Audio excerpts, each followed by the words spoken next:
আসসালামু আলাইকুম। শুভ সকাল। আশা করি সবাই ভালো আছেন, সুস্থ আছেন। আপনারা ইতিমধ্যেই জানেন যে আগামী 2 জানুয়ারি প্রাইমারি প্রথম ধাপ এবং দ্বিতীয় ধাপের পরীক্ষা অনুষ্ঠিত হতে যাচ্ছে। এবং এই পরীক্ষা অর্থাৎ এই যে 2 তারিখ যে পরীক্ষাটি হতে যাচ্ছে, আমাদের হাতে কিন্তু একদমই সময় নেই। মানে খুব বেশি হলে আমাদের হাতে সময় আছে 18 দিন। 18 থেকে 19 দিন বা এরকম 18 দিনের মতো সময় আছে। এই অল্প সময়ের মধ্যে আসলে প্রস্তুতি নেওয়াটা খুবই কঠিন হয়ে যায়। পাশাপাশি যত কঠিন হোক না কেন, প্রস্তুতি তো আমাদের নিতেই হবে। কারণ এর কোনো বিকল্প নাই। তাই না? কারণ যতই সময় কম দিক না কেন, আমাদের প্রস্তুত থাকতে হবে, যেহেতু আমরা আবেদন করেছি এবং যেহেতু আমাদের একটা জীবনে একটা চাকরি দরকার। তো সেজন্য অবশ্যই আমাদের আমাদের একটা মানে আমাদের প্রস্তুতিটা সেরকম হওয়া দরকার। ঠিক তেমনই প্রাইমারি ডাইজেস্ট প্লাস যে আমাদের বইটি আছে, আপনারা জানেন হয়তোবা যে প্রাইমারি ডাইজেস্ট প্লাস এই আপনারা দেখতেই পারতেছেন, এটি হচ্ছে সেই প্রাইমারি ডাইজেস্ট প্লাস বইটি। এই অল্প সময়ে পূর্ণাঙ্গ প্রস্তুতির জন্য এই বইটি হচ্ছে আপনাদের জন্য যথেষ্ট। কারণ দেখা যায় যে বাজারে তো প্রচলিত অনেক বই আছে, কিন্তু আসলে দেখতে হবে যে নির্ভুল তথ্য বিভ্রাট এই একটা বড় একটা বিষয়। এই তথ্য বিভ্রাট যেন না থাকে। হ্যাঁ, এটা একটা বড় একটা ফ্যাক্ট। তো এই জন্য দেখা যায় যে এই বইটি অবশ্যই আপনাদের জন্য খুবই ভালো মানের হবে। আর এখানে দেখতেই পারতেছেন যে এবার একটু সংস্করণ করা হয়েছে, একদম আপডেটেড তথ্য, অর্থাৎ যারা জেনারেল নলেজ মানে সাধারণ জ্ঞান জানেন যে আপনারা সাম্প্রতিক তথ্যগুলো বেশি আসে। এই যে সাম্প্রতিক তথ্যগুলো কিন্তু এখানে সংযোজিত আছে। আর মনে রাখবেন যে প্রাইমারি প্রশ্নে যে সাম্প্রতিক তথ্যগুলো আসে, এগুলো এমন না যে 2 দিন আগের প্রশ্ন আসে, এমন না। হয়তো 1 মাস, 2 মাস, 3 মাস আগের যে সাম্প্রতিক যে তথ্যগুলো ছিল, এগুলোই কিন্তু বেশি পরীক্ষায় আসে। তো অবশ্যই এই বইটা আপনাদের জন্য একদম অনেক উপযোগী হবে। শুধু তাই নয়, পাশাপাশি এখানে ভাইভা দেওয়া আছে, কারণ অনেকেই চাকরিতে টিকবেন অথবা আপনার প্রিলিতে টিকে যাবেন। তো ভাইভাতে কিভাবে উত্তীর্ণ হবেন, ভাইভাতে কি কি ধরনের প্রশ্ন করে, এটা একটা ধারণা আপনারা এখান থেকে পেয়ে যাবেন। পাশাপাশি এবার বইটাতে কিন্তু অনেক সুন্দর করে সাজানো আছে, মানে প্রত্যেকটা টপিক থেকে কি কি পড়বেন না পড়বেন এগুলো সুন্দর করে সাজানো আছে। তো দেখা যাক এখানে যারা যুক্ত আছেন, আমাদের এই প্রাইমারি ডাইজেস্ট প্লাস বই থেকে বেশ কিছু পড়াশোনা আমরা করার চেষ্টা করব। হ্যাঁ, বেশ কিছু বেশ কিছু বিষয় আমরা পড়াশোনা করব। তো এখানে দেখা যাক, আপনারা একটু কমেন্টস করবেন সমস্যা কোথায়। হ্যাঁ, কার কোথায় সমস্যা আছে আমরা যদি আলোচনা করি, একটু ভালো করে দেখেন। আমরা যদি এই টপিকগুলো নিয়ে আলোচনা করি, অত্যন্ত গুরুত্বপূর্ণ। যেমন আমরা দেখি আজকে যদি আলোচনা করি হচ্ছে পদ প্রকরণ, কারণ পদ থেকে কিন্তু প্রশ্ন আপনাদের আসবেই। পদ প্রকরণ যেটি আছে, এই পদ প্রকরণ থেকে কিন্তু প্রশ্ন আপনাদের কম বেশি হয়েই থাকে। এবং প্রত্যেকটা পরীক্ষা অর্থাৎ প্রাইমারি পরীক্ষায় পদ থেকে একটা থেকে 2টা প্রশ্ন তো আপনারা পাবেন, কম হলেও একটা প্রশ্ন আপনারা পাবেন। তো আমাদের পদ কি জিনিস, তাই না? পদ বলতে কি বোঝায়? বাক্যে ব্যবহৃত বিভক্তিযুক্ত শব্দ বা ধাতুকে পদ বলা হয়। বাক্যে ব্যবহৃত বিভক্তিযুক্ত শব্দ বা ধাতুকে কি বলা হয়? পদ বলা হয়। এখন আপনারা দেখেন, আমি যদি অনেকগুলো শব্দ এভাবে যদি লিখি, খেয়াল করে দেখেন, যেমন এই যে এইগুলো আছে, এখানে যদি লিখি যে বাক্য, এখানে যদি লিখি ব্যবহৃত, এরপর লিখলাম বিভক্তি। খেয়াল করে দেখেন এই যে শব্দগুলো যে আছে, এই শব্দগুলো কিন্তু এককভাবে আছে, বাক্যের মাঝে কিন্তু নাই। শব্দগুলো এখানে এককভাবে আছে। যখন শব্দ এককভাবে থাকে সেটাকে বলা হয় শব্দ। এগুলো হলো শব্দ। আবার এই শব্দগুলো দিয়ে যখন আমরা একটা পরিপূর্ণ ভাব প্রকাশ করি, মানে একটা বাক্য গঠন করি, তখন কিন্তু সেটাকে শব্দ বলা যাবে না। তখন একটা বাক্যের প্রত্যেকটা শব্দকে তখন কি বলবো? আমরা পদ বলবো। ঠিক আছে? শব্দ এককভাবে হয়, শব্দ সবসময় এককভাবে হয়, কিন্তু যেটা হলো পদ, পদ বলতে কি বোঝায়? ওই শব্দটাকেই পদ বলা হয়। কখন বলা হয়? যখন শব্দগুলো একটা বাক্যের মধ্যে পরিপূর্ণভাবে ব্যবহৃত হয়। এই জন্য অনেক সময় আপনাকে একটু অন্যরকম ভাবে প্রশ্নটা দিতে পারে। একটা বাক্য দিয়ে বললো যে এখানে কতগুলো শব্দ আছে বা এখানে কতগুলো পদ আছে। তো যদি আপনি পদটা না চিনেন, তখন তো চিন্তা করবেন যে একটা বাক্য দেওয়া আছে, এর ভিতরে পদ কতগুলো আছে, এখন খুঁজে পাচ্ছেন না। তাহলে মনে রাখবেন, একটা বাক্যের ভিতরে যতগুলো শব্দ থাকে প্রত্যেকটা শব্দকেই কিন্তু পদ বলা হয়। এই জিনিসটা কিন্তু আপনাদের মাথায় রাখতে হবে।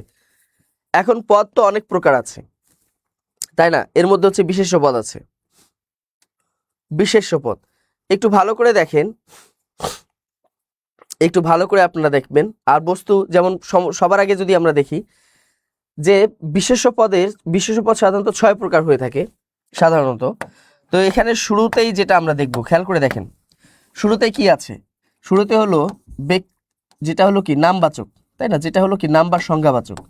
একটা হলো নাম বা সংজ্ঞাবাচক, একটা দেওয়া আছে নাম বা সংজ্ঞাবাচক, এই একটা। 2 নাম্বার দেওয়া আছে জাতিবাচক, খেয়াল করে দেখেন জাতিবাচক। 3 নাম্বার যেটি দেওয়া আছে সমষ্টিবাচক, 3 নাম্বার দেওয়া হলো সমষ্টিবাচক। সমষ্টিবাচক একটা বিষয় আপনারা খেয়াল করে দেখেন, আমরা যদি সুন্দর করে যদি একটা কথা যদি আপনাদেরকে বলি, যেমন দেখেন আমি যদি বলি গাছ, খেয়াল করে দেখেন এই যে একটা তথ্য দিলাম আপনাদেরকে, গাছ বললাম, বলেন দেখি এই যে গাছ, এখন এই গাছ কত রকমের হয়ে থাকে? গাছের মধ্যে কিছু গাছ আছে পুরুষ গাছ, আছে কিনা বলেন তো দেখি? পুরুষ গাছ আছে। আবার কিছু গাছ আছে স্ত্রী জাতের গাছ আছে, কিছু গাছ আছে পুরুষ জাতের গাছ। যদি আমরা গাছকে আমরা পুরুষ স্ত্রী ভাগ করি না, তারপর বোঝানোর স্বার্থে বলতেছি। এখন দেখেন এই পুরুষদের মধ্যেও আলাদা আলাদা করে গাছের নাম আছে কিনা, যেমন আম গাছ আছে, দেখেন আম গাছ, এদিকে হলো জাম গাছ, এদিকে হলো কাঁঠাল গাছ। ঠিক একইভাবে স্ত্রীদের মধ্যেও কি আছে, আম গাছ, জাম গাছ, কাঁঠাল গাছ, এরকম আছে কিনা। যদিও আমরা গাছের নারী স্ত্রী এবং পুরুষ করি না, তারপর আমরা এটা সামগ্রিক বোঝানোর স্বার্থে বলতেছি। তো এখানে একটা বিষয় খেয়াল করে দেখেন যে এই আম গাছ বলতে কতগুলো গাছকে বোঝায়? এক জাতের একটা গাছকে বোঝায়। আম গাছ বলতে এখানে এক জাতের গাছকেই বোঝায়।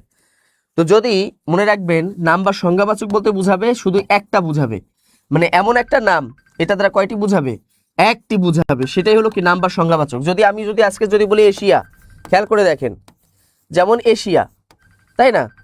আরো যদি ভালো করে বুঝাই দেখেন যে পৃথিবী, মনে করেন যে আমি পৃথিবীর উদাহরণ দিচ্ছি যে পৃথিবী, তাই না। অথবা আমি যদি বলি যে সৌরজগৎ, অথবা আমি যদি এখন বলি যে সৌরজগৎ, খেয়াল করে দেখেন এটা হলো একটা সৌরজগৎ। এই সৌরজগতের ভিতরে গ্রহ আছে অনেকগুলো, এর মধ্যে একটা গ্রহর নাম কি বলেন তো দেখি? সৌরজগতের একটা অন্যতম গ্রহ হলো পৃথিবী। আচ্ছা, এই পৃথিবীর ভিতরে আবার আলাদা আলাদা করে মহাদেশ আছে, যেমন দেখেন যে এশিয়া আছে, হ্যাঁ, তারপর হচ্ছে ইউরোপ আছে, এশিয়া ইউরোপ, তারপর দেখেন আফ্রিকা, তাই না, এশিয়া ইউরোপ আফ্রিকা আছে। এখন যদি আমি এশিয়া বলি, এশিয়া দ্বারা কতগুলো দেশকে, মানে কয়টা মহাদেশ? একটা মহাদেশ। এখানে এশিয়া দ্বারা বোঝাচ্ছে একটাকে, তাহলে এটা হবে নাম বা সংজ্ঞাবাচক। এখন যদি আমি বলি পৃথিবী, তাহলে পৃথিবী বলতে কিন্তু পুরা মহাবিশ্বকে বোঝানো হয় না, পৃথিবী বলতে কয়েকটা মহাদেশের সমষ্টিকে বোঝানো হয়, পুরা বিশ্বকে কিন্তু না। মানে আমাদের যে গ্যালাক্সি আছে, পুরা গ্যালাক্সিকে কিন্তু বোঝাচ্ছে না, পৃথিবী বলতে একটা গ্যালাক্সির একটা অংশকে বোঝায়। তাহলে দেখেন এখানে এশিয়া বলতে একটা, এইভাবে যদি আমরা চিন্তা করি, আর এখানে যদি পৃথিবী ধরেন, তাহলে পৃথিবী কি হচ্ছে? পৃথিবী হচ্ছে একটা সৌরজগতের একটা অংশ, তাহলে এটা হয়ে যাবে কি জাতি হয়ে যাবে, আমরা যদি এইভাবে হিসাব করি। যদিও বা আমরা জানি যে পৃথিবীটা সংজ্ঞাবাচক হবে, কিন্তু আমরা একটু অন্যভাবে একটি শেখার চেষ্টা করতেছি। আর যদি আমরা সৌরজগৎ বলি, তাহলে সৌরজগৎ বলতে যতগুলো গ্রহ নক্ষত্র আছে, তার পৃথিবীতে যত মহাদেশ আছে, সমস্ত গ্রহ নক্ষত্রের সমষ্টিটাই হচ্ছে কি সৌরজগৎ। তাহলে যেটা দ্বারা একটা সমষ্টি বোঝায় সামগ্রিকভাবে। যেমন আমি যদি বলি, যেমন দেখেন যে এখানে যদি আমি গাছ, এখন গাছ দ্বারা যদি আমি সবাইকে বুঝাই, পৃথিবীতে যত গাছ আছে সবাইকে, তাহলে এটা সমষ্টি হবে। আর আমরা যদি বলি যে পুরুষ গাছ, তাহলে পুরুষ গাছ বলতে কিন্তু পৃথিবীর সমস্ত গাছকেও বোঝাচ্ছে না, আবার একটা গাছকেও বোঝায় না, একটা নির্দিষ্ট জাতকে বোঝাচ্ছে। তাহলে এটা কি হবে? এটা হবে জাতিবাচক। তাহলে জাতিবাচক মনে রাখবেন যে নির্দিষ্ট সংখ্যাকে বোঝাবে, একটা নির্দিষ্ট সংখ্যাকে বোঝাবে। আর সমষ্টিবাচক বলতে কি বোঝায়? সবগুলোকে একত্রে বোঝাবে, মানে যা আছে সবগুলো একত্রে। যেমন আমরা যদি বলি, দেখি একটু ভালো করে খেয়াল করে দেখেন যে নারী এবং পুরুষ, খেয়াল করে দেখেন, যেমন নারীর নাম হলো কি, একটা নাম আছে তমা, তাই না, একটা হলো রিমা। আবার পুরুষের ক্ষেত্রে দেখেন, আমি যদি বলি যে রাসেল, এরপর যদি আমরা বলি সোহেল, তাহলে দেখেন এই যে রাসেল, তমা বা রিমা বা রাসেল, সোহেল দ্বারা একজনকে কিন্তু বোঝাচ্ছে, এটা হবে নামবাচক। যখনই দেখবেন একজনকে বোঝায় সেটা নামবাচক, আর যখনই দেখবেন নির্দিষ্ট একটা সংখ্যাকে বোঝায়, নির্দিষ্ট একটা সংখ্যাকে বোঝায়। খেয়াল করেন এই তমা এবং রিমা দুইজন মিলে কিন্তু কি হয়ে যাচ্ছে? নারী হয়ে যাচ্ছে। আবার দেখেন রাসেল এবং সোহেল দুইজন মিলে কি হয়ে যাচ্ছে? পুরুষ হয়ে যাচ্ছে। একটা বিষয় খেয়াল করে দেখেন, তাহলে এই যে তমা এবং রিমা, যখন তমা বলি তখন একজন, রিমা বললে একজন, রাসেল বললে একজন, সোহেল বললে একজন, এই দুইজন মিলে বা অনেকগুলো নারী মিলে কিন্তু কি হয়ে যাচ্ছে, মানে অনেকগুলো মেয়ে মিলে কি হয়ে যাচ্ছে? নারী হয়ে যাচ্ছে। তাহলে নারী হলো একটা নির্দিষ্ট সংখ্যা, এটাকে বলা হয় জাতিবাচক। মনে রাখবেন এটাকে বলা হয় কি বাচক? জাতিবাচক। যেমন যদি আমরা বলি যে ধরেন যে কবি, একটু চিন্তা করেন, কবি বলতে পৃথিবীর সমস্ত মানুষকে কিন্তু বোঝায় না, আবার কবি বলতে একজনকেও বোঝায় না, কিছু মানুষের সমষ্টিকে বোঝায়। যদি কিছু মানুষের সমষ্টি বোঝায় সেটাই হলো কি জাতিবাচক। তো এটাই হলো কথা। এরপর যদি আমরা দেখি, একটু ভালো করে দেখেন, এরপর হলো বস্তুবাচক। এরপর যদি আমরা দেখি, এই যে বইটাতে এখানে সুন্দর করে দেওয়া আছে সংজ্ঞা বা নামবাচক আছে, এখানে দেখেন জাতিবাচক আছে, এখানে দেখেন বস্তুবাচক আছে। এই যে বস্তুবাচক, যেটা বস্তুবাচক মানে মনে রাখবেন, বস্তুবাচক বলতে বোঝায় যেটা দ্বারা জড় বস্তু বোঝায়। জড় বস্তু, পৃথিবীতে যত ধরনের জড় বস্তু আছে সবগুলো হলো বস্তুবাচক একবারে, যেটাকে আমরা ম্যাটেরিয়াল নাউন বলে থাকি ইংলিশে। তাহলে সমস্ত জড় বস্তুকেই বলা হয়। সমষ্টিবাচক আমরা দেখেছি। ভাববাচক দেখেন, ভাববাচক বিশেষ্য কোনটা খেয়াল করে দেখেন, যে ভাববাচক বিশেষ্য হচ্ছে কাজের নাম। সহজ ভাষায় মনে রাখবেন, ভাববাচক বিশেষ্য মানে হলো কাজের নাম। কাজ না কিন্তু, কাজের নাম। কাজের নামকে কি বলা হয়? ভাববাচক বিশেষ্য। মানে কোনো একটা কাজ হবে, সেই কাজটার নামকে বলা হয় কি? ভাববাচক বিশেষ্য বলা হয়। যদি আমরা ভালো করে দেখি, যেমন শোয়া একটা কাজ, খাওয়া একটা কাজ, তারপর হচ্ছে ঘুমানো একটা কাজ, ঘুরে বেড়ানো একটা কাজ, কোনো কিছু দেখা এটা একটা কাজ। হ্যাঁ, এরপর বিভিন্ন ধরনের কিন্তু কাজ আছে। তো আমরা যদি বলি যে খাওয়ার নাম কি, বলো তো দেখি। খাওয়া হলো একটা কাজ, খাওয়া হলো একটা ক্রিয়া, কাজ। খাওয়ার নাম হলো কি বলেন তো দেখি? ভক্ষণ। খাওয়ার নাম কি? ভোজন, তাই না? শোয়া হলো একটা কাজ, এই যে শোয়া, শোয়াটা হলো একটা কাজ, শোয়ার নাম হলো কি? শয়ন। এরপর হচ্ছে ঘুরে বেড়ানো, তাই না? এই যে ঘুরে বেড়ানো, ঘুরে বেড়ানোটা হচ্ছে কি একটা কাজ, এই যে ঘুরে বেড়ানো, তাই না? ঘোরা হলো একটা কাজ, ঘুরে বেড়ানোকে কি বলা হয়? ভ্রমণ বলা হয়। এরপর দেখেন, দেখা হলো একটা কাজ, দেখাকে কি বলা হয়? দর্শন বলা হয়, তাই না? কোথাও যাওয়া, এটা হলো একটা কাজ, যাওয়াকে কি বলা হয়? গমন বলা হয়। তাহলে দেখেন, এই যে ক্রিয়ার যে নামগুলো আছে সেটাকে কি বলা হয়? মনে রাখবেন, কাজের নামকে বলা হয় ভাববাচক বিশেষ্য। এখন ভাববাচক বিশেষ্য সহজে চিনবেন কিভাবে? দেখবেন, যেমন ভ্রমণ আছে, এই যে ভ্রমণ, দর্শন, গমন, শয়ন, ভক্ষণ, ভোজন। বলেন তো দেখি, একটু কমেন্টস করেন যে এই শব্দগুলো দিয়ে কাজ বোঝায় কিনা, এই শব্দগুলো অনেকটা ক্রিয়াবাচক শব্দ কিনা। এই যে ভ্রমণ, দর্শন, তারপর হচ্ছে কি গমন, ভোজন, ভক্ষণ, এই শব্দগুলো ক্রিয়াবাচক কিনা, অনেকটা ক্রিয়ার মতো মনে হচ্ছে না? মানে এই শব্দগুলো দিয়ে কাজ বুঝাচ্ছে কিনা। এই যে ক্রিয়াবাচক শব্দ, মানে যে শব্দগুলো দিয়ে ক্রিয়া বুঝাবে, কাজ বুঝাবে, কিন্তু এই ক্রিয়াবাচক শব্দের শেষে মনে রাখবেন, এই ক্রিয়াবাচক শব্দের শেষে মানে ক্রিয়ার শেষে যদি কখনো দন্ত ন থাকে বা মূর্ধন্য না থাকে, তাহলে বোঝা যাবে যে এটা হলো কি বাচক? ভাববাচক বিশেষ্য। আপনি যদি একটু ভালো করে দেখেন, যে গমন, ভ্রমণ, দর্শন, শয়ন, ভক্ষণ, ভোজন, এই শব্দগুলো যে আছে, এই শব্দগুলো দিয়ে দেখেন প্রত্যেকটা শব্দ ক্রিয়ার মতো মনে হচ্ছে, বা অনেকটা ক্রিয়ার মতোই মনে হচ্ছে, বা ক্রিয়াবাচক শব্দের মতো মনে হচ্ছে, কিন্তু শেষে দেখেন প্রত্যেকটারই দন্ত ন আছে বা মূর্ধন্য ন আছে। এখন যদি বলেন যে গান, আমি গান গাই, যে বলতে পারছে যে গান গাওয়া, এখানে তো গান গাওয়া তো কাজ, ভাই এখানে গানটা কিন্তু কর্মপদ, ঠিক আছে? গাওয়াটা হলো কাজ, কিন্তু গানটা হলো এখানে কর্মপদ। আবার ভাইবে না যে গান আবার ক্রিয়া ভাববাচক বিশেষের মধ্যে চলে গেছে। গান হলো কর্মপদ হিসেবে ব্যবহৃত হয়, এটা একটা নাম, এটা হলো কি? বিশেষ্যপদ, নাম, কোনো কিছুর নাম। তাহলে এখানে একটা বুঝতে হবে যে ক্রিয়াবাচক শব্দের শেষে যদি দন্ত ন থাকে বা মূর্ধন্য ন থাকে, তাহলে সেটাই হয় কি? ভাববাচক বিশেষ্য। বুঝতে পেরেছেন? তাহলে এই যে যেমন খাদ্য অধিদপ্তরে 25শে অক্টোবর যে খাদ্য অধিদপ্তরে উপখাদ্য পরিদর্শক পরীক্ষা হয়েছিল, সেখানে কিন্তু এসেছিল নিচের কোনটি ভাববাচক বিশেষ্য। উত্তরটা কি ছিল? ভোজন। এটা এক দেখাতেই হয়ে যায়, এটা মুখস্থের বিষয় না। দেখবেন শব্দটা হবে ক্রিয়াবাচক, এই ক্রিয়াবাচক শব্দের শেষে যদি দন্ত ন বা মূর্ধন্য না থাকে, তাহলে সেটাই হবে কি? ভাববাচক বিশেষ্য। এরপর দেখেন যে গুণবাচক বিশেষ্য, এই পদগুলো অনেক সময় আমরা মুখস্থ করি, চিনতে পারি না। আসলে এগুলো মুখস্থের তো বিষয় না। বাংলা ব্যাকরণ যে জিনিসটা আছে, বাংলা ব্যাকরণের যেটা থিওরিটিক্যাল কিছু বিষয় আছে, এগুলো মুখস্থ করতে হয়। আর বাংলা ব্যাকরণ মূলত হচ্ছে বোঝার বিষয়। হ্যাঁ, এখানে মুখস্থ আছে হয়তো 1% বা 2%, আর বাকি 97, 98 বা 99% হচ্ছে আপনাকে বুঝতে হবে, বুঝে উত্তর করতে হবে বা বুঝে পড়তে হবে। তো এখানে দেখেন যে গুণবাচক বিশেষ্য আছে, গুণবাচক। তো গুণবাচক বিশেষ্য অনেকে একটু মানে প্যাচ লাগিয়ে ফেলে। খেয়াল করে দেখেন গুণ আছে কিনা। যেমন সুন্দর, গুণ মানে তো বুঝেন অ্যাডজেক্টিভ, সুন্দর, বিউটিফুল। এই সুন্দর শব্দটা হলো বিশেষণ, এটা আমরা সবাই জানি। এরপর যদি বলি তরুণ, তরুণ শব্দটা হলো কি? বিশেষণ, মানে অ্যাডজেক্টিভ বা বিশেষণ। এরপর যদি আমরা বলি বৃদ্ধ, এই শব্দটা বিশেষণ বা অ্যাডজেক্টিভ, তাই না? এরপর যদি আমরা বলি তেতো, এটাও কি? বিশেষণ। যদি আমরা বলি খাবারটা অনেক মিষ্টি, এটাও কি? বিশেষণ। এই যে যে শব্দগুলো আছে, এখন এই শব্দগুলোর বিশেষণ, যদি বিশেষণ থেকে আপনি বিশেষ্য তৈরি, অনেক সময় গুণবাচক শব্দ থেকে কি হয়? বিশেষ্যপদ তৈরি হয়। তাহলে মনে রাখবেন গুণবাচক বিশেষ্য মানে হলো গুণের নাম, গুণটা না কিন্তু, গুণের নাম।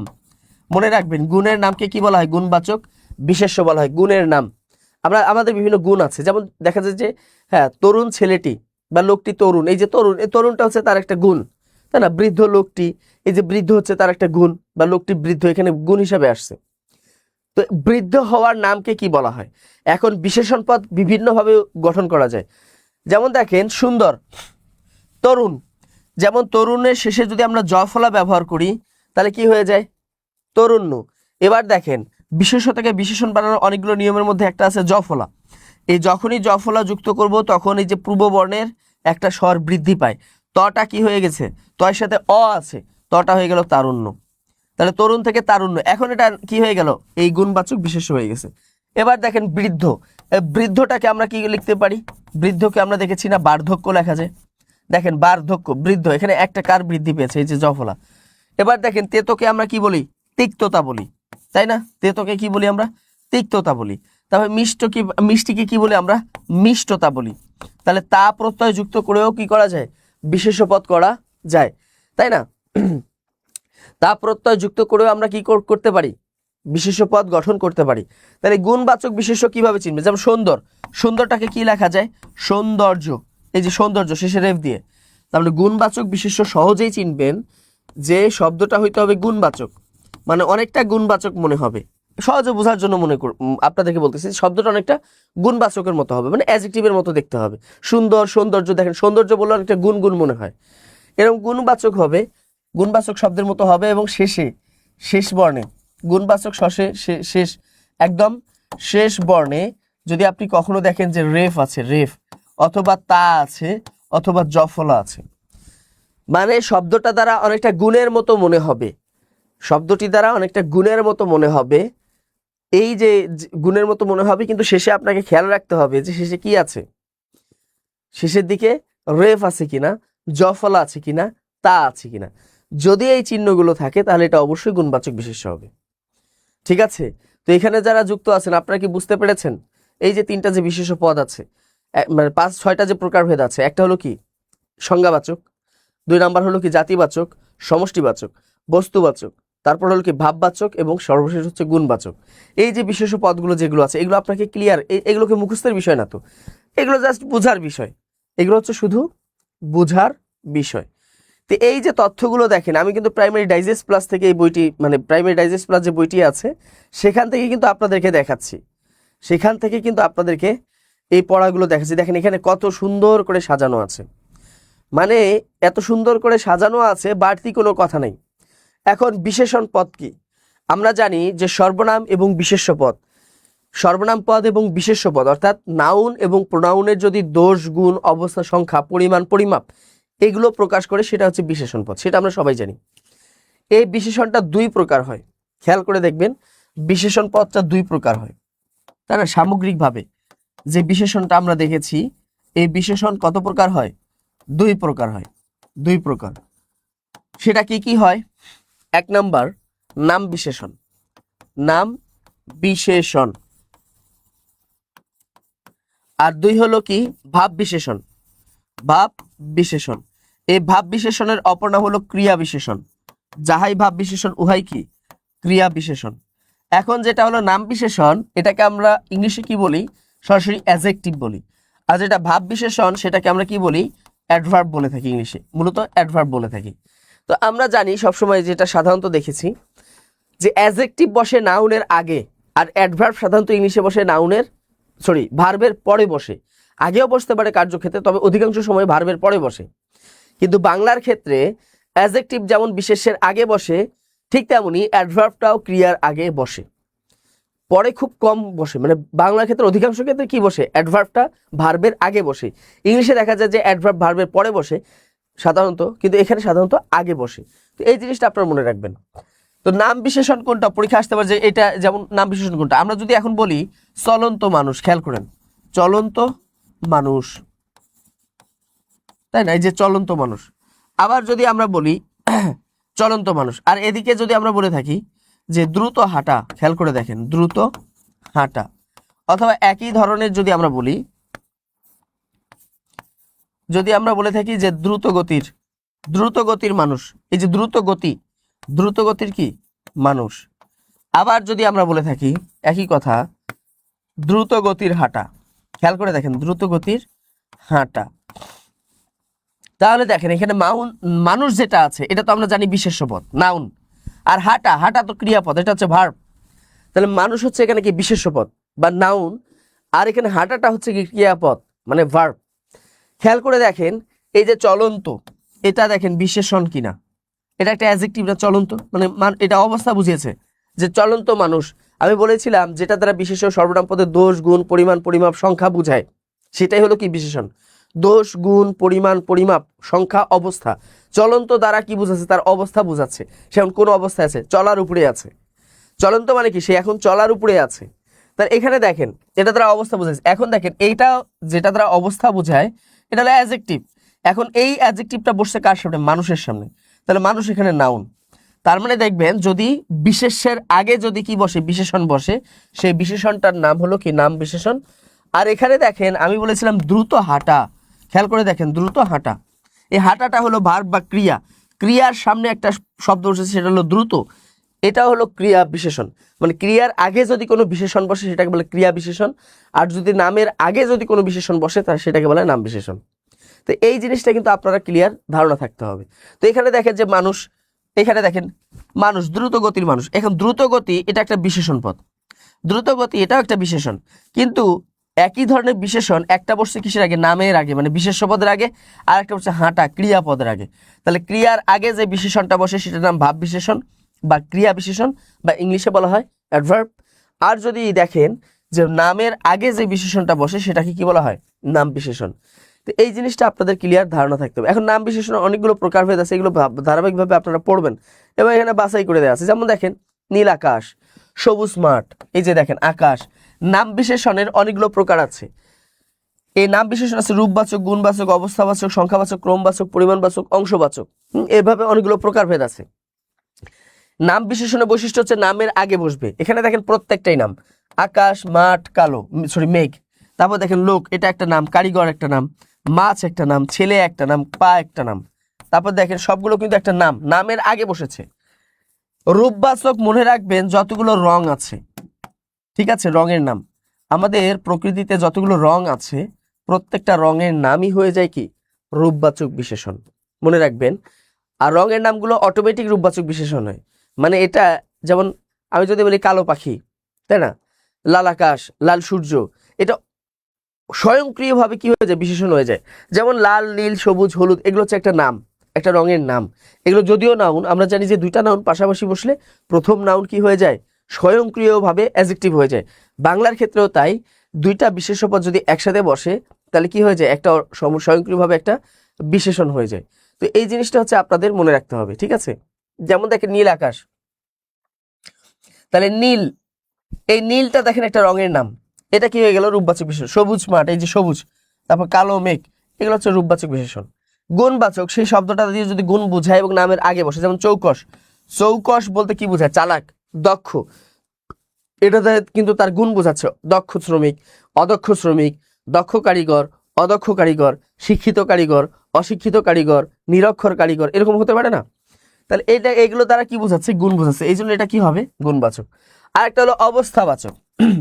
অবস্থা দেখেন যেমন তাজা মাছ, এই যে মাছের অবস্থাটা প্রকাশ করছে কি দিয়ে, তাজা দিয়ে। এই যে তাজা, তাজা যে শব্দটি আছে নাউনের আগে বসছে কিন্তু বিশেষ্য পদের আগে বসেছে।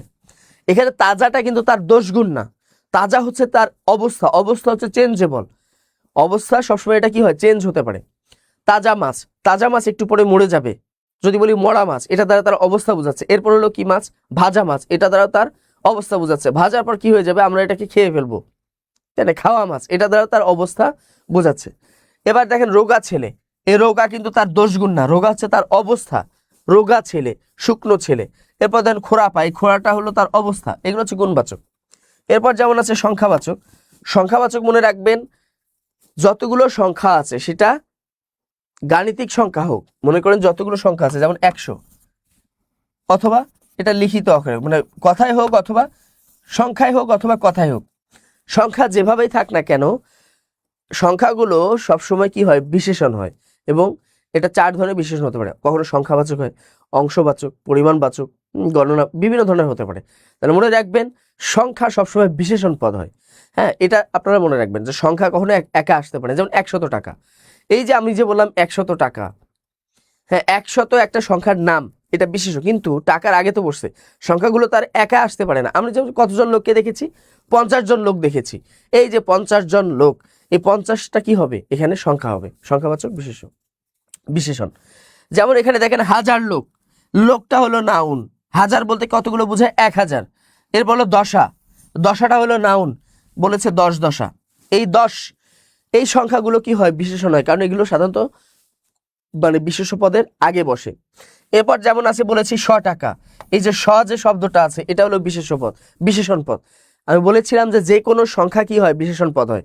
এটা শুধু মনে রাখলেই হবে, যে কোনো সংখ্যাটা বিশেষণ হয়, তবে এটা কোন ধরনের বিশেষণ হবে এটা ভাষা ব্যবহারের উপর আমাদের বুঝে নিতে হবে। এরপর দেখেন ক্রমবাচক, বুঝেন তো, ক্রমবাচকটা সংখ্যার মতো, তবে এখানে সংখ্যা বুঝাবে না, এখানে অবস্থান বুঝাবে। ক্রম মানে হলো কি, অবস্থান, এখানে আপনাকে কি বুঝাবে, অবস্থান বুঝাবে। যেমন দেখেন দশম শ্রেণী, এই দশম দ্বারা কিন্তু অবস্থান বোঝাচ্ছে, এই যে দশম, তাই না, দশম দ্বারা অবস্থান বোঝাচ্ছে, এটা সংখ্যায় থাক অথবা কথায় থাক যে দশম। 70 পৃষ্ঠা, তাহলে আমরা তো জানি যে প্রথম, দ্বিতীয়, তৃতীয়, চতুর্থ, পঞ্চম, ষষ্ঠ, সপ্তম, অষ্টম, নবম, দশম। আবার যদি কোনো সংখ্যার সাথে তম থাকে, যেমন 11তম, এটা সংখ্যায় থাক অথবা কথায় থাক। যেমন যদি বলে যে 11তম, ভালো করে দেখেন, সংখ্যায় থাক অথবা কথায় থাক, যেভাবেই থাক না কেন, যেভাবেই থাক না কেন, সেটা কি হবে, ক্রমবাচক হবে, কারণ এগুলো দ্বারা অবস্থান বোঝাচ্ছে। এখন যদি বলেন যে 70 পৃষ্ঠা, এখন বলতে পারেন যে 70 টাকা, দেখেন 70 টাকা, এখানে 70টা হবে সংখ্যাবাচক। কিন্তু যদি আপনি বলেন 70 পৃষ্ঠা, 70 টাকা মানে কি, এখানে আলাদা আলাদা 70টি টাকা একসাথে করলে কত হয়, 70 টাকা হয়, তার মানে এখানে 70টি টাকা আছে। আর যদি বলেন যে 70 পৃষ্ঠা, তাহলে এখানে কি 70 পৃষ্ঠা বলতে কি বোঝায়, আলাদা আলাদা 70টা পৃষ্ঠা। আপনাকে জিজ্ঞেস করলো যে পড়াটা কোন পৃষ্ঠায় আছে, আপনি বললেন যে 70 পৃষ্ঠায় আছে, তার মানে কি 70টা আলাদা পৃষ্ঠা না, তার মানে আপনার পড়াটা আছে 70তম পৃষ্ঠা। এটা হচ্ছে ভাষা ব্যবহারের উপর ভিত্তি করে আপনাদেরকে বুঝতে হবে। তাহলে এখানে 70টা কি হচ্ছে, ক্রমবাচক, এর দ্বারা ক্রম বোঝায়, অবস্থান বোঝায়। পরিমাণবাচক, এটাও সামনে সংখ্যা থাকবে, এটার সামনে কিন্তু সংখ্যা আছে, কিন্তু আপনাকে বুঝতে হবে এটা দ্বারা সংখ্যা নাকি পরিমাণ বোঝায়। যেমন দেখেন বিঘাটেক জমি, বিঘাটেক মানে কি, 1 বিঘা জমি, প্রায় 1 বিঘা জমি। এই 1 বিঘা দ্বারা কি কোনো সংখ্যা বোঝায়, বলেন তো, 1 বিঘা জমিকে কি গণনা করা যায়? যেগুলো আনকাউন্টেবল, এই আনকাউন্টেবল গুলো হচ্ছে পরিমাণবাচক হয়, মনে রাখবেন। আনকাউন্টেবল গুলো কি হয়, পরিমাণবাচক হয়। যেমন দেখেন 5% ভূমি, বলেন তো দেখি, এই যে 5%, 5% এটা তো একটা সংখ্যা, কিন্তু 5% কি গণনা করা যায়, যায় না। তাহলে মনে রাখবেন পরিমাণ কোনটা, যেটা আনকাউন্টেবল। আমরা পড়েছিলাম না যে কাউন্টেবল, আনকাউন্টেবল, যেগুলোকে গণনা করা যায় না। আপনাকে যদি বলা হয় যে 1000 টনি জাহাজ, 1000 টনকে কি গণনা করা যায়, এটা পরিমাণ করা যায়, পরিমাপ করা যায়, গণনা করা যাবে না, এটাকে পরিমাণ করা যাবে বা পরিমাপ করা যাবে। এবার যদি বলি যে 1 কেজি চাল, আপনি কি 1 কেজি চাল পরিমাপ করতে পারবেন, 1 কেজি চাল কি গণনা করা যায়, কখনো গণনা করা যায় না। এবার যদি বলে যে 2 কিলোমিটার রাস্তা, এখন 2 কিলোমিটার রাস্তাকে আপনি 1 2 গণনা করতে পারবেন, কখনো পারবেন না। তার মানে এটা কি নয়, গণনাযোগ্য না, আনকাউন্টেবল। সাধারণত যেটা গণনাযোগ্য নয় কিন্তু সংখ্যা বোঝায় কিন্তু গণনা করা যায় না, সেটা হলো পরিমাণবাচক, এর দ্বারা পরিমাণ বোঝায়। যেমন আমি যদি বলতাম যে 1000 জাহাজ, এটা কাউন্টেবল, 1000 জাহাজ মানে কি, এখানে 1000 জাহাজ আছে। আর যদি আমি বলে থাকি যে 1000 টনি জাহাজ, তার মানে কি, এখানে এই জাহাজের পরিমাণ বুঝিয়েছে যে এই জাহাজ 1000 টন পণ্য ধারণ করতে সক্ষম। তো এই যে এটাই হলো কি, এইগুলো আপনার বুঝতে হবে। আর একটা হলো অংশবাচক, অংশবাচক কোনটা, যেটা সাধারণত ভগ্নাংশ আকারে লেখা যায়। যেমন এখানে বলেছে অর্ধেক সম্পত্তি, বলেন তো অর্ধেককে ভগ্নাংশ আকারে লেখা যায় না, লেখা যায়।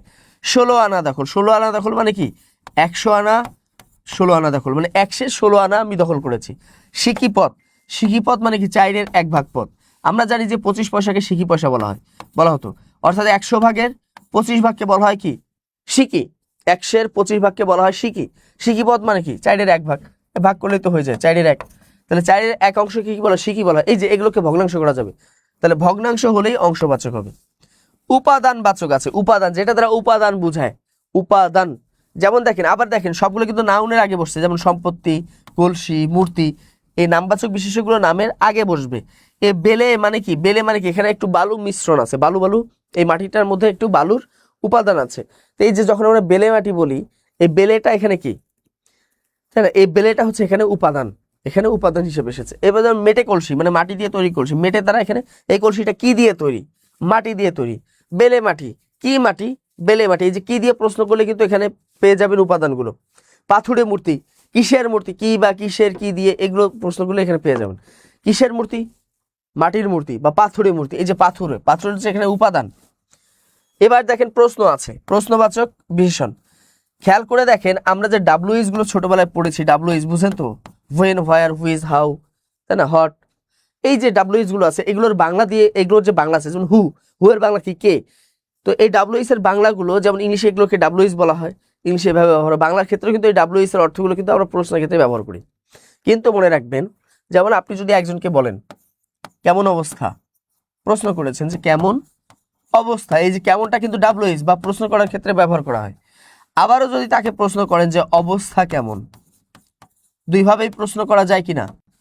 এই যে কেমন, হাউ, যেটাকে আমরা ইংলিশে কি বলে থাকি, হাউ বলে থাকি, বাংলা কি বলি, কেমন। তাহলে কেমন শব্দটা দ্বারা প্রশ্ন করা হয় যে কেমন অবস্থা, অবস্থা কেমন। তাহলে এই যে কেমন শব্দটা দেখেন, এটা দিয়ে আমরা প্রশ্ন করেছি, দুইটাই আমরা প্রশ্ন করেছি। কিন্তু কথা হচ্ছে একবার কেমনকে আমরা সামনে নিয়ে আসছি বাক্যের শুরুতে, আর একবার আমরা শেষে নিয়ে এসেছি। মনে রাখবেন এই ডাব্লিউএস ওয়ার্ডগুলো যদি বাক্যের শুরুতে বসে সেখানে সেটাকে সর্বনাম বলা হয় না।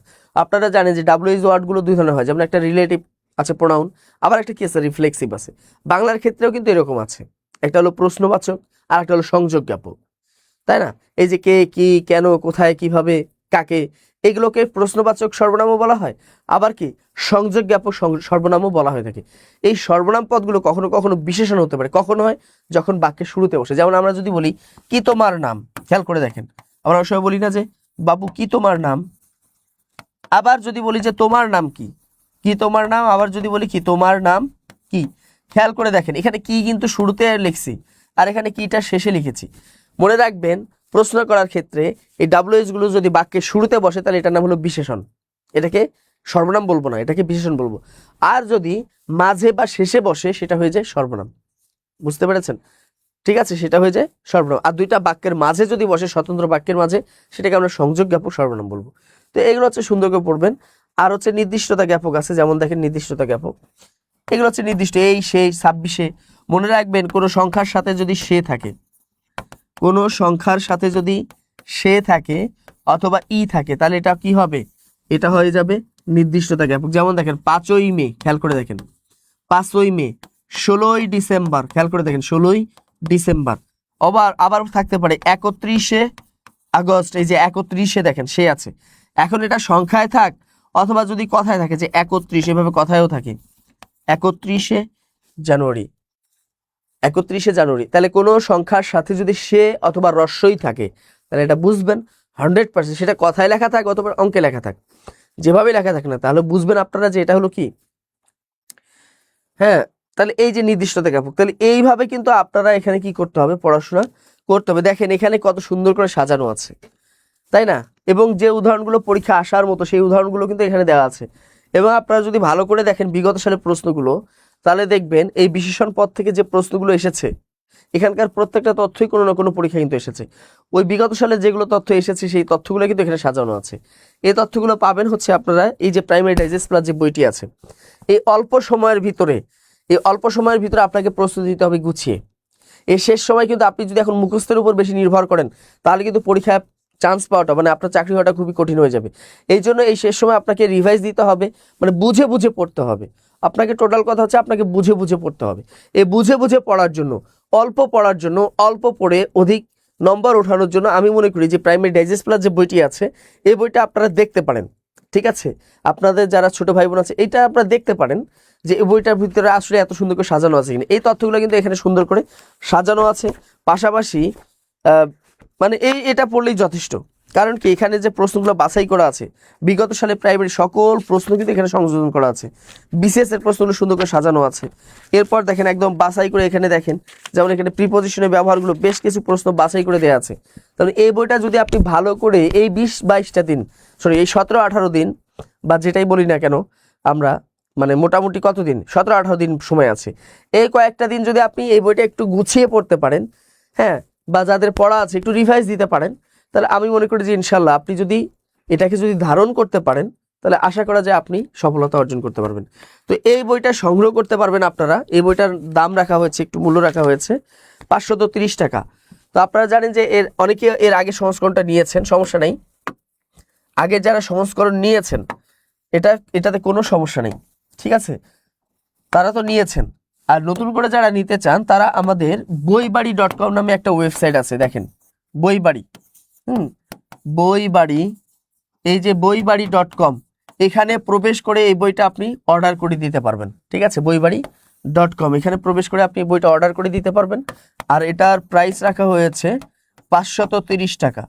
হ্যাঁ, অনেকে হয়তো ভাবেন যে আগে ডাইজেস্ট প্লাস বইয়ের সাথে এটার কোনো মিল নেই কেন, মানে আগেরটার হচ্ছে কভারটা আলাদা ছিল, আর এটার কভার একটু পেজটা একটু কালারটা চেঞ্জ করা হয়েছে, যেহেতু আপডেট সংস্করণ, নতুন একদম সম্পূর্ণ আপডেট সংস্করণ, এই জন্য কালার একটু চেঞ্জ করা হয়েছে। তাই বিভ্রান্ত হওয়ার কোনো কারণ নাই, এটাও বিদ্যাবাড়িরই প্রাইমারি ডাইজেস্ট প্লাস, আগে যেটা ছিল ওইটাই। এখানে শুধু বাড়তি কি যে সাম্প্রতিক জ্ঞানগুলো, সাম্প্রতিক তথ্যগুলো এখানে সংযোজন করা আছে, বুঝতে পেরেছেন?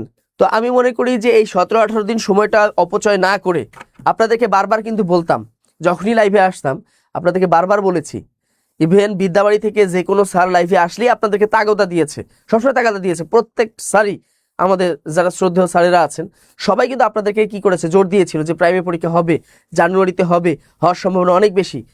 কিন্তু সারা বাংলাদেশে দেখতাম যে সবাই বলতো যে না, জানুয়ারিতে হবে না, পরীক্ষা পিছিয়ে যাবে।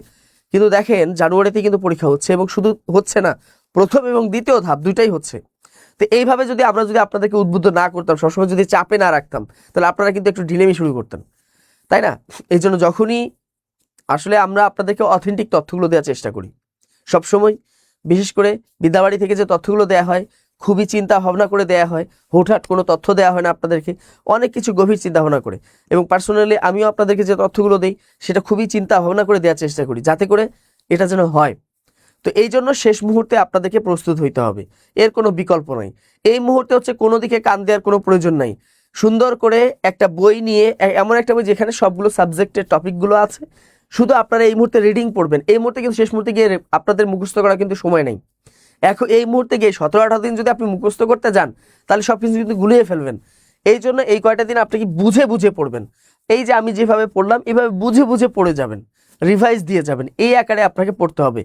যদি আল্লাহ ভাগ্যে রাখে এবং আপনি যদি এই কয়েকটা দিন ভালো করে পরিশ্রম করতে পারেন, তো ইনশাল্লাহ আপনি সফলতা অর্জন করতে পারবেন, ঠিক আছে। তো কারো যদি বইটা সংগ্রহ করতে ইচ্ছা হয় বা কেউ যদি সংগ্রহ করতে চান, এখানে কমেন্টসে জানিয়ে দিতে পারেন, আপনাদের সাথে যোগাযোগ করবে। তো এই পর্যন্তই, সবাই ভালো থাকবেন, সুস্থ থাকবেন।